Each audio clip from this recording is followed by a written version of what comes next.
Welcome to R S पाठशाला friends. जैसा कि आपको पता है, इस चैनल के माध्यम से अपन तैयारी करते हैं आर एस प्री और मेंस एग्जाम की। यानी कि अगर आप आर एस एग्जाम की तैयारी करते हैं तो प्लीज आप इस चैनल को फॉलो कर लीजिए, सब्सक्राइब कर लीजिए, ताकि आप समय समय पर आपको अच्छे अच्छे वीडियो मिलते रहे और आपकी तैयारी अच्छे से होती रहे। अभी अपन पढ़ रहे हैं इंडियन कॉन्स्टिट्यूशन, जो कि हमारे प्री और मेंस दोनों एग्जाम के लिए समान रूप से उपयोगी है। इंडियन कॉन्स्टिट्यूशन में अभी अपन पढ़ रहे हैं एफआर यानी कि फंडामेंटल राइट यानी कि मूल अधिकार, जो कि हमें बताता है कि नागरिकों को कौन से अधिकार है जो अपने जीवन में वो लागू करवा सकते हैं, किससे? सुप्रीम कोर्ट से। और ये कौन से अनुच्छेद में दिए गए हैं? ये 12 से 35 तक के अनुच्छेद में दिए गए हैं। और ये जो हम सारी पढ़ाई कर रहे हैं वो कहां से कर रहे हैं? हम लक्ष्मीकांत सर की बुक से, और वो भी कौन से? 7th एडिशन से। मैं आपको रेकमेंड करूंगा कि आप भी 7th एडिशन ले आइए, मात्र 700 रुपए, और आपका इंडियन पॉलिटी का जो भी टॉपिक है वो सारे यहाँ से कवर हो जाएंगे। तो बिना देरी किए शुरू करते हैं अनुच्छेद 22। तो अनुच्छेद 22 क्या है? अनुच्छेद 22 व्यक्तियों को निरोध एवं गिरफ्तारी से संरक्षण प्रदान करता है। देखिए, यहाँ से निरोध का मतलब क्या होता है कि मान लो कोई व्यक्ति कोई इलीगल काम करने वाला है, तो पुलिस क्या करेगी? पुलिस क्या करेगी? उसको पहले से ही वो गलत काम करने के लिए रोक लेगी, है ना, वो उसको डिटेन कर लेगी, है ना। तो इसको कहते हैं निरोध। और गिरफ्तारी से मतलब ये है कि मान लो किसी व्यक्ति ने कोई अपराध कर दिया, तो पुलिस क्या करेगी? उसको सलाखों के पीछे डाल देगी। तो इन दोनों ही मामलों में संरक्षण हमें देता है कौन? अनुच्छेद 22। और संरक्षण कब मिलता है? जब ये दोनों काम पुलिस इलीगल या गैर कानूनी तरीके से करती है, या स्टेट गैर कानूनी तरीके से करता है। तो हमें इससे कौन बचाता है? हमारा संविधान या सुप्रीम लॉ। और कौन से आर्टिकल के तहत? अनुच्छेद 22 के तहत। तो चलिए बिना देरी किए अपन शुरू करते हैं अनुच्छेद 22 को डिटेल में पढ़ना। तो अब अपन देखेंगे आर्टिकल 22 को डिटेल में, ठीक है। हमारे आर्टिकल 22 की हेडिंग क्या है? निरोध एवं गिरफ्तारी से संरक्षण। निरोध एवं गिरफ्तारी से संरक्षण। मैंने अभी आपको दोनों का मतलब या डिफरेंस समझाया था कि निरोध क्या होता है और गिरफ्तारी क्या होती है ना। तो निरोध में तो क्या होता है, कोई आदमी जो क्राइम करने वाला है उसको रोकने के लिए पुलिस उसको हिरासत में लेती है, तो उसको बोलता है डिटेन करना, ना, या निरोध करना, डिटेन करना। या किसी व्यक्ति ने कोई क्राइम कर दिया है तो उसकी सजा देने के लिए या उसे कोर्ट में प्रस्तुत करने के लिए कोई आदमी को हिरासत में लेती है, तो उसको क्या बोलते हैं? गिरफ्तार करना या अरेस्ट करना, ठीक है। तो इन दोनों से हमें आर्टिकल 22 क्या करता है? संरक्षण प्रदान करता है। अब क्या होता है, देखो, अब आपको ये तो पता चल गया कि कोई भी पुलिस किसी को हिरासत में लेती है या कस्टडी में लेती है तो उसके दो प्रकार हो सकते हैं ना। तो पहला प्रकार तो क्या हो गया? दंड विषेक। दंड विषेक का मतलब तो देखो मैंने आपको बता दिया कैसे, कि दंड विषेक का मतलब गिरफ्तारी से है। जैसे किसी व्यक्ति ने कोई क्राइम किया, क्राइम उसने कर दिया, है ना, तो अब उसको क्या करेगा?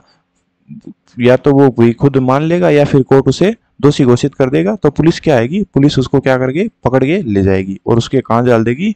जेल में डाल देगी, है ना। तो इसको इस टाइप की जो कस्टडी होती है ना, उसको बोलते हैं दंड विषयक कस्टडी। दूसरी क्या थी? निरोध वाली कस्टडी। उसमें क्या होता है? इसको बोलते हैं निवारक विषयक। निवारक विषयक। अब किसी आदमी को हिरासत में लिया गया है, और हिरासत में क्यों लिया गया है? क्योंकि वो अपराध करने वाला है, तो उसको क्या करेंगे? डिटेन करेगी पुलिस। क्या करेगी? उसका निरोध करेगी या डिटेन करेगी, है ना। तो उस ऐसी कस्टडी को क्या बोलते हैं? जब कोई अपराध करने वाला और पुलिस पकड़ ले, तो ऐसी कस्टडी को क्या बोलते हैं? निवारक विषयक या डिटेन करना।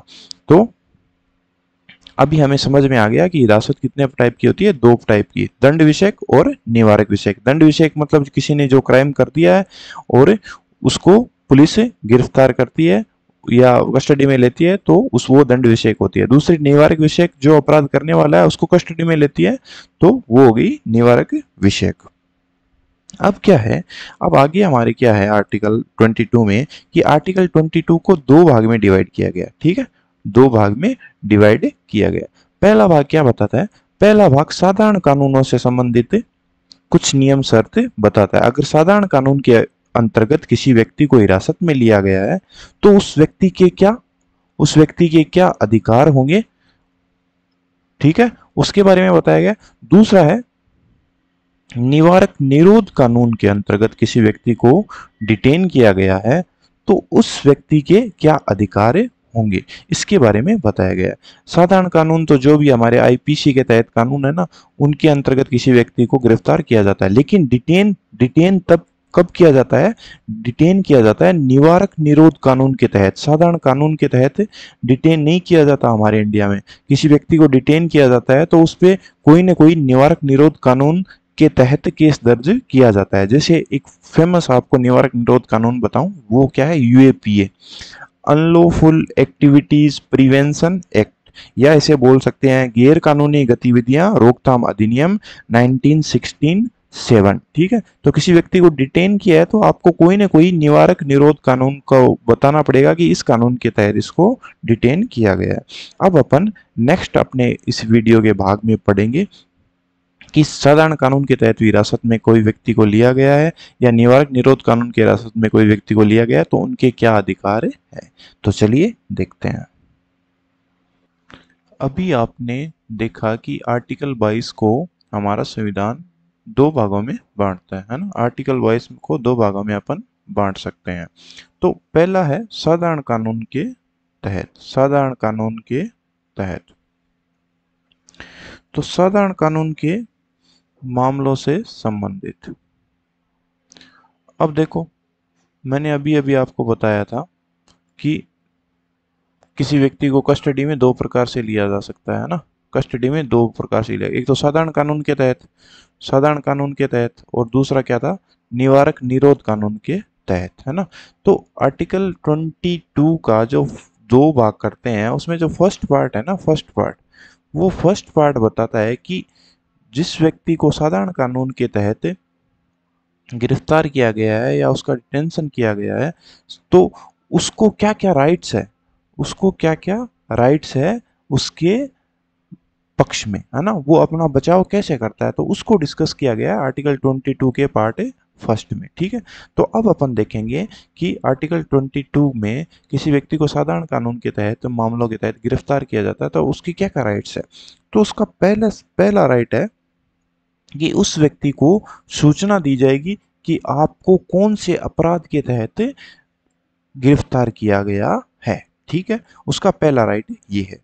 दूसरा राइट क्या है कि उसे विधि व्यवसाय से कांटेक्ट करने का अधिकार दिया जाएगा। विधि व्यवसाय से, विधि व्यवसायी मतलब हो गया एडवोकेट। ठीक है, एडवोकेट से कांटेक्ट करने के का अधिकार दिया जाएगा या परामर्श करने का अधिकार दिया जाएगा ताकि वो अपनी क्या कर सके? प्रतिरक्षा कर सके, ताकि वो अपनी क्या कर सके? प्रतिरक्षा कर सके। उसके बाद तीसरा उसको अधिकार दिया गया है कि 24 घंटे के भीतर, मान लो पुलिस ने अभी किसी व्यक्ति को पकड़ा 12 बजे आज पकड़ा है, तो कल 12 बजे तक उसको क्या करना पड़ेगा? कोर्ट में पेश करना पड़ेगा, कोर्ट में पेश करना पड़ेगा, है ना। तो इसमें जो जर्नी का टाइम है ना, जर्नी का टाइम इसमें इंक्लूड नहीं होगा, है ना। जर्नी का टाइम एक्सक्लूड होगा इससे। तो जर्नी में मान लो 1 घंटा लगा तो 25 घंटे के अंदर उसे कोर्ट के सामने पेश करना पड़ेगा। ये उसका तीसरा अधिकार है। और उसका अंतिम अधिकार क्या है कि मान लो 24 घंटे के अंदर पुलिस ने उसको न्यायालय में पेश कर दिया और न्यायालय ने उसकी कस्टडी बढ़ाने से मना कर दिया, है ना। तो उसको छोड़ना पड़ेगा, पुलिस को उसको छोड़ना पड़ेगा। तो इसको बोलते हैं दंडाधिकारी द्वारा बिना अतिरिक्त निरोध के 24 घंटे के भीतर रिहा होने का अधिकार। ये बुक की लैंग्वेज है, ये आप पढ़ लेना, है ना। तो अभी आपको क्या समझ में आया कि किसी व्यक्ति को पुलिस हिरासत में लेती है। हिरासत में कैसे लेती है? साधारण कानून के तहत। तो उस व्यक्ति को सूचना पाने का अधिकार है कि उसको अरेस्ट क्यों किया गया है। उस व्यक्ति को विधि व्यवसायी से परामर्श पाने का अधिकार है ताकि वो अपनी क्या कर सके? प्रतिरक्षा कर सके। उस व्यक्ति को 24 घंटे के भीतर कोर्ट के सामने प्रस्तुत होने का अधिकार है जिसमें जर्नी का टाइम इंक्लूड नहीं होगा। और अगर दंडाधिकारी या जज उसको बिना अतिरिक्त कस्टडी के लिए मना कर देता है पुलिस को कि उसकी और कस्टडी में नहीं ले सकते, उसको क्या होना है, क्या अधिकार होता है? रिहा होने का अधिकार होता है। तो इस प्रकार से कुल 4 प्रकार के अधिकार साधारण कानून के तहत किसी व्यक्ति को अरेस्ट करने पर मिलते हैं। अब इसमें कुछ अपवाद है। इसमें कुछ क्या है? अपवाद है। अपवाद क्या है कि ये जो अधिकार है ना, ये केवल नागरिकों को है, सिटीजन्स ऑफ इंडिया को है। ये विदेशियों को नहीं है, ये विदेशियों को नहीं है। ठीक है, इसके अंतर्गत कोई व्यक्ति गिरफ्तार होता है, जो नागरिक गिरफ्तार होता है, तो उसको ये अधिकार मिलेंगे, विदेशियों को ये अधिकार नहीं मिलेंगे। ठीक है, और दूसरा बात कि अगर कोई व्यक्ति इनकम टैक्स नहीं देने पर गिरफ्तार किया गया है तो उसको ये अधिकार नहीं होंगे। अगर अगर किसी व्यक्ति को न्यायालय के आदेश के अंतर्गत गिरफ्तार किया गया है, न्यायालय के आदेश के अंतर्गत गिरफ्तार किया गया है, तो उसको ये अधिकार नहीं मिलेंगे। और अगर किसी व्यक्ति को जन अधिकार गिरफ्तारी हुई है, जन अधिकार गिरफ्तारी हुई है, तो उसको ये अधिकार नहीं दिए जाएंगे। और किसी विदेशी को पकड़ा जाता है ना, किसी विदेशी को पकड़ा जाता है तो उसको भी ये अधिकार नहीं दिए जाएंगे। इस प्रकार अपन ने देखा आर्टिकल 22 का फर्स्ट पार्ट। इसका क्विक रिवीजन कर लेते हैं। आर्टिकल 22 के फर्स्ट पार्ट में क्या किया गया है, साधारण कानून के तहत किसी व्यक्ति को गिरफ्तार होने पर 4 प्रकार के अधिकार दिए गए हैं। पहला क्या है, सूचना का अधिकार, कि उसको सूचित किया जाएगा कि आपको क्यों गिरफ्तार किया गया। दूसरा, विधि व्यवसाय से परामर्श करने का अधिकार, ताकि वो अपनी प्रतिरक्षा कर सके। तीसरा, 24 घंटे के भीतर कोर्ट ऑफ लॉ में पेश होने का अधिकार। और पांचवा है, सॉरी, चौथा है कस्टडी। अगर उसके दंडाधिकारी या मजिस्ट्रेट उसकी कस्टडी नहीं बढ़ाता है तो उसको रिहा होने का अधिकार है। और इसमें अपवाद क्या है कि इनकम टैक्स के नहीं देने पर किसी की गिरफ्तारी होती है उसको अधिकार नहीं मिलेगा। न्यायालय के आदेश के अंतर्गत किसी की गिरफ्तारी होती है उसको अधिकार नहीं मिलेगा। जन अधिकार गिरफ्तारी होती है उसको अधिकार नहीं मिलेगा। विदेशी पकड़ा जाता है तो उसको अधिकार नहीं मिलेगा। अब अपन देखते हैं आर्टिकल 22 का दूसरा भाग। अब अपन देखेंगे आर्टिकल 22 का दूसरा भाग। पहले भाग में अपन ने देखा, पहले भाग में कुछ अधिकार दिए गए थे किनको, जो सामान्य कानून के अंतर्गत किसी को गिरफ्तार किया जाता है ना, उनको उनको कुछ अधिकार दिए गए थे। क्या अधिकार, 4 अधिकारों की अपन ने बात की। लेकिन यहाँ अपन क्या देखेंगे, यहाँ अपन देखेंगे दूसरे भाग में किसी व्यक्ति को जिसको निवारक निरोध कानून के तहत, निवारक निरोध कानून के तहत डिटेन किया गया है, उसको क्या अधिकार है ना, उसको क्या अधिकार है। तो देखते हैं भाग 2 आर्टिकल 22 का। इसमें क्या है, निवारक निरोध कानून के तहत गिरफ्तार व्यक्ति को क्या अधिकार है। तो सबसे पहली बात, जहां अपन ने देखा कि सामान्य कानून के अंतर्गत गिरफ्तार व्यक्ति में खाली नागरिक शामिल थे, नागरिकों को अधिकार थे, वो जो 4 अधिकार थे कि ना, वो ओनली इंडियन सिटीजन को थे। लेकिन भाग 2 में जिस व्यक्ति को निवारक निरोध कानून के तहत डिटेन किया जाता है या निरोध किया जाता है, उसमें नागरिक और विदेशियों दोनों को ये अधिकार प्राप्त है, नागरिक और विदेशियों। ठीक है, इसमें शत्रु देश के विदेशी नहीं आएंगे। ठीक है, खाली मित्र देश के विदेशी आएंगे। तो यहाँ पर नागरिकों और विदेशियों दोनों को ये अधिकार प्राप्त है, पहली बात। दूसरी बात ये कि किसी भी व्यक्ति को निवारक निरोध कानून के तहत अगर डिटेन किया जाता है तो उसको मैक्सिमम कितने माह के लिए डिटेन किया जाएगा, 3 माह के लिए। ठीक है, अब मान लो किसी व्यक्ति को पकड़ लिया, डिटेन कर लिया, बोल दिया ये आतंकवादी है और ये कहीं पे बम विस्फोट करने वाला है। आज मान लो डेट है 23 मई 2024। ठीक है, तो अब 3 महीने तक, यानी कि 23/8/2024 तक इसको डिटेन कर सकते हैं। किस कानून के तहत, निवारक निरोध कानून के तहत।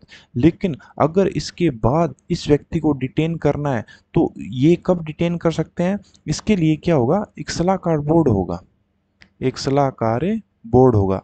वो सलाह देगा कि इसको डिटेन करना है तो ही इसको डिटेन किया जा सकेगा, अन्यथा नहीं। और इस सलाहकार बोर्ड में कौन होगा, इस सलाहकार बोर्ड में उच्च न्यायालय के न्यायाधीश होंगे, उच्च न्यायालय के क्या होंगे, न्यायाधीश होंगे। ठीक है, ये इसकी दूसरा पॉइंट हो गया। तीसरा पॉइंट क्या है कि जिस व्यक्ति को डिटेन किया है उसको कारण बताया जाएगा कि आपको क्यों डिटेन किया गया है। लेकिन यहाँ एक शर्त है, ये शर्त क्या है कि सार्वजनिक हित, अगर उसको बताने में सार्वजनिक हित खतरे में पड़ता है, अगर उस आदमी को बताने से सार्वजनिक हित खतरे में पड़ता है तो उसको नहीं भी बता सकते हैं, उसको बताना जरूरी नहीं है इस डिटेनिंग में।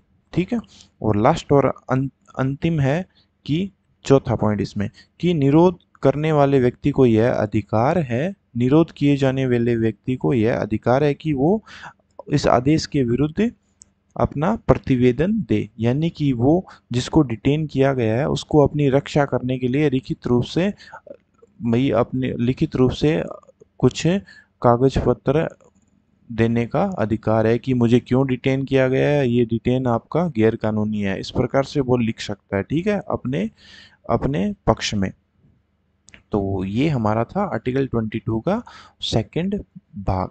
तो इसका क्विक रिवीजन करते हैं। देखो मैंने बताया था आर्टिकल 22 का कि भाग 1 है और भाग 2 भागों में बांटा गया है, ठीक है। भाग 1 में क्या बताया गया है कि साधारण कानून के तहत किसी व्यक्ति को गिरफ्तार किया जाए तो उसको क्या अधिकार है। भाग 2 में क्या बताया है कि निवारक निरोध कानून के तहत किसी व्यक्ति को गिरफ्तार किया जाए तो उनको क्या अधिकार है। तो इसमें क्या अधिकार है, पहली बात तो निवारक निरोध के तहत नागरिक और विदेशियों दोनों को अधिकार है। दूसरी बात, निवारक निरोध के तहत किसी व्यक्ति को डिटेन किया जाता है तो उसे मैक्सिमम कितने माह तक, 3 माह तक डिटेन किया जा सकता है। उसके बाद अगर उसको और अधिक डिटेन करना है तो एक सलाहकार बोर्ड होगा। सलाहकार बोर्ड में कौन होगा, उच्च न्यायालय के न्यायाधीश। अगर वो हामी भरते हैं कि इसको और डिटेन किया जाना चाहिए तो डिटेन किया जाएगा, अन्यथा उसको छोड़ना पड़ेगा। लास्ट और अंतिम है कि डिटेन जिसको किया जा रहा है वो अपने अधिकार के लिए निरोध के आदेश के विरुद्ध अपना प्रतिवेदन दे सकता है। इस प्रकार हमारा अनुच्छेद 22 का सेकंड पार्ट भी कंप्लीट हुआ। अब अनुच्छेद 22 में जो छोटी छोटी इंपॉर्टेंट बातें हैं ना, उसको अपन देखेंगे वीडियो के आगे भाग में। तो चलिए देखते हैं।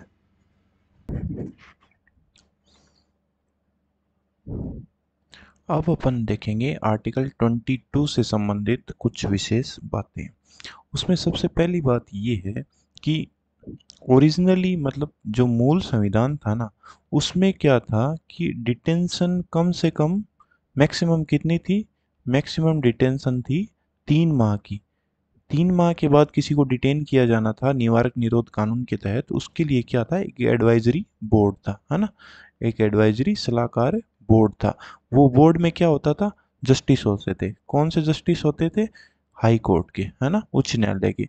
तो वो अगर सहमति देते तो उसका डिटेंशन 3 माह से भी आगे बढ़ाया जा सकता था। लेकिन ये व्यवस्था बदली गई। कब, ये व्यवस्था मिनी कॉन्स्टिट्यूशन, आपको पता होगा मिनी कॉन्स्टिट्यूशन किसको कहते हैं अपन, 44th amendment of the constitution of India, है ना, जो कब हुआ था 1978 में। सॉरी, इसको मिनी कॉन्स्टिट्यूशन नहीं कहते हैं, 42 अमेंडमेंट को बोलते हैं मिनी कॉन्स्टिट्यूशन।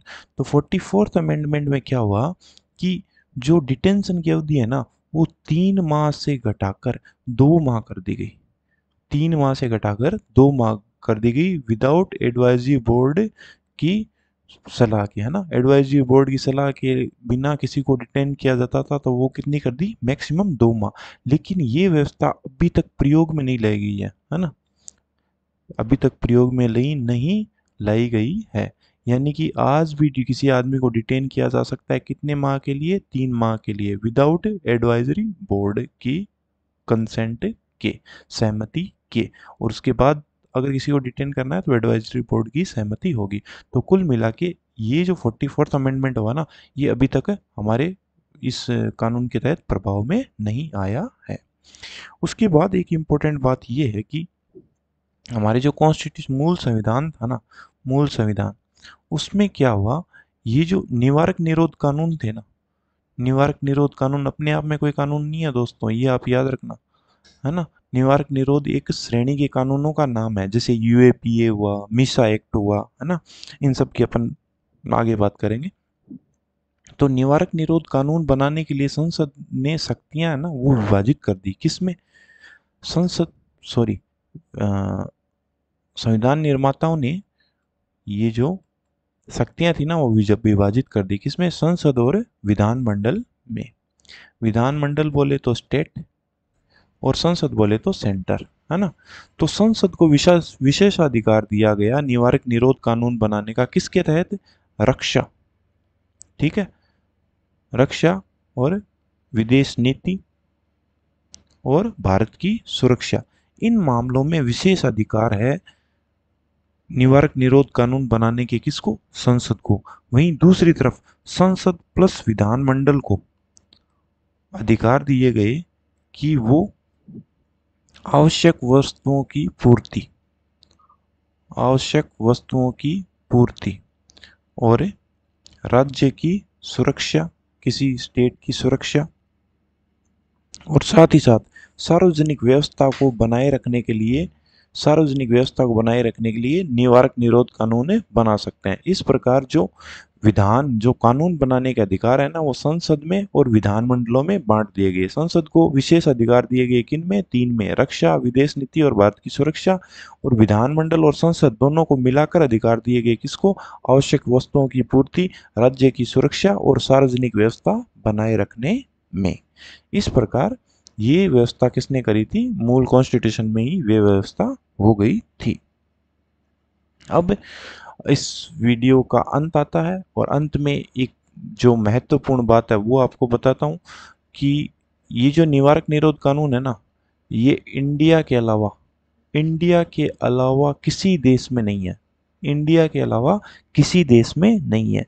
केवल ब्रिटेन में जब दूसरा विश्व युद्ध हुआ था ना, दूसरा विश्व युद्ध हुआ था, द्वितीय विश्व युद्ध के समय ये कानून वहां लाया गया। वो भी केवल इमरजेंसी में ही लागू होता है वहां पर ये कानून, ठीक है। इसके अलावा कोई भी अदर कंट्री में ये कानून नहीं है ना। तो हमारे देश की ये खास बात है कि हमारे देश में ही निवारक निरोध कानून है। तो ऐसे बहुत सारे कानून संसद में बनाए हैं, उसकी एक लिस्ट है, आप बुक में पढ़ लेना, उसको ज़्यादा अपन डीप में नहीं जाएंगे। तो ये है निवारक निरोध कानून 1950, जो ख़त्म कर दिया गया कब? 1969 में। उसके बाद मीसा एक्ट, आपको पता है ये बहुत ही कुख्यात कानून था एक, मीसा एक्ट यानी आंतरिक सुरक्षा अधिनियम। इसको भी बाद में क्या किया गया? निरस्त कर दिया गया। ये 1971 में तो बना था और 1978 में इसको ख़त्म ही कर दिया गया। उसके बाद बहुत सारे हैं, अपन एक इम्पोर्टेंट की बात कर लेते हैं जो अभी अभी भी लागू होता है, यूएपीए यानी कि गैर कानूनी गतिविधियां रोकथाम अधिनियम। गैर कानूनी गतिविधियां रोकथाम अधिनियम ये बना था अपना 1967 में, और ये रिवाइज हो चुका है बहुत बार। 2004 में रिवाइज हो चुका है, 2008 में रिवाइज हो चुका है, 2012 में और 2019 में, ठीक है। इस प्रकार ये सारे क्या है? निवारक निरोध कानून है। इसके अलावा भी बहुत सारे हैं जो कुछ अभी भी लागू है और अधिकतर उनमें से खत्म हो चुके हैं। इस प्रकार हमारा आर्टिकल 22 खत्म होता है। अब अपन देखेंगे प्रीवियस ईयर्स के क्वेश्चन जो इस आर्टिकल से पूछे गए हैं। तो चलिए देखते हैं।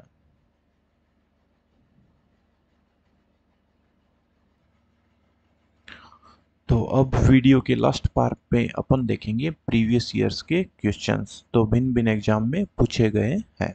तो पहला क्वेश्चन बोलता है, ये पूछा है पीएसआई एग्जाम 2007 में। इसमें पूछा गया है कि कौन से आर्टिकल के तहत किसी गिरफ्तार किए गए व्यक्ति को 24 घंटे के भीतर निकटतम मजिस्ट्रेट के पास, निकटतम मजिस्ट्रेट या बोल सकते हो जज के पास से प्रस्तुत करना पड़ता है? तो आर्टिकल 14, आर्टिकल 22, आर्टिकल 24, आर्टिकल 26। तो बताओ, गिरफ्तारी के संबंध में मैंने आपको बताया था आर्टिकल 22 के फर्स्ट पार्ट में अधिकार होते हैं 4, है ना। उन 4 अधिकार में एक अधिकार क्या है? 24 घंटे के भीतर, जिसमें क्या होगा? ट्रेवलिंग का टाइम इंक्लूड नहीं होगा, उसको प्रस्तुत करना पड़ेगा मजिस्ट्रेट के पास। तो कौन सा आर्टिकल है? 22, है ना। 24 घंटे के भीतर किसी को प्रस्तुत करना पड़ता है, गिरफ्तार किए गए व्यक्ति को। तो वो कौन से आर्टिकल के तहत आता है? आर्टिकल 22। उसके बाद एक क्वेश्चन पूछा है सीटेट एग्जाम 2016 में। ये पूछा गया है कि संविधान का अनुच्छेद 22 क्या सुनिश्चित करता है ना। तो क्या सुनिश्चित करता है बताइए? ये शोषण के विरुद्ध अधिकार को सुनिश्चित करता है, या फिर शिक्षा के अधिकार को सुनिश्चित करता है, या फिर गिरफ्तारी के संबंध में संरक्षण प्रदान करता है, या फिर संवैधानिक उपचारों का अधिकार है? बताइए। सिंपल सा है, मैंने अभी आपको बताया। आर्टिकल 22 की हेडिंग ही क्या है? निरोध एवं गिरफ्तारी से संरक्षण है इसकी हेडिंग। तो इसका आंसर क्या होगा? 22 क्या सुनिश्चित करता है? गिरफ्तारी से संरक्षण। एक क्वेश्चन पूछा गया, सेकंड ग्रेड संस्कृत डिपार्टमेंट का कोई एग्जाम हुआ था 2023 में, है ना। इसमें पूछा गया है कि प्रथम निवारक निरोध कानून कब बना। प्रथम निवारक निरोध कानून कब बना। तो ऑप्शन दे रखा है 1951, सॉरी 1950, 1951, 1952, 1953। थोड़ी देर पहले ही मैंने आपको बताया था, प्रथम निवारक निरोध अधिनियम बना था, जिसका नाम ही था क्या, निवारक निरोध अधिनियम। इसका नाम भी यही था ना, 1950, जो खत्म कब हो गया 1969 में, इसको खत्म कर दिया गया। तो ये कब बना था 1950 में, तो इसका आंसर क्या हो जाएगा 1950। इस प्रकार से हमारा आर्टिकल 22 खत्म होता है।